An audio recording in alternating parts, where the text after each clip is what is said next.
Kibeho nk'uko Kizito wundi ari mu bahowe Imana ba Buganda. Kuba waravukiye Kibeho ntibyari by'amasanganzira, ahubwo byari byananditswe n'abahanuzi. Umunsi wa mbere ubwo wazaga Kibeho, umunsi wari isezerano ry'abatagatifu,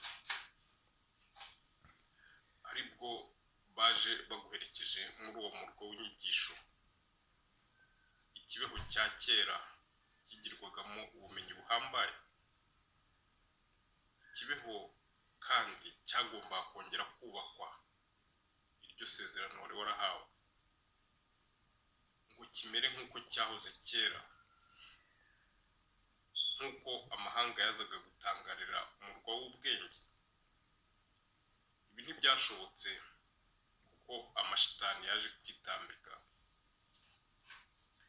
Amashitani yamaze imyaka 100 yitegura kwitambika amabwiriza yari yaratanzwe n'abakurambere, bityo yitambika umwamikazi wadukizaga amarira agira ati, ntimurangamira kandoye cyangwa ngo murangamire umusaraba, ngo mwite kuri iyo nkoni y'icyuma gitwara amazi akubiswe mu mutwe, ahubwo muzirikane ko umuntu nyamuntu ahagarara ku cyo yemera, kabone niyo yakizira.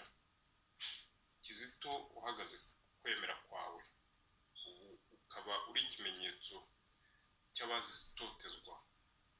Ibihumbi byatwikiwe mu makambi, ariko amashitani azakorwa n'isoni umunsi azegura urutare rufunze ubushyinguro bw'abantu, maze asange uwo bicaga ntawe urimo.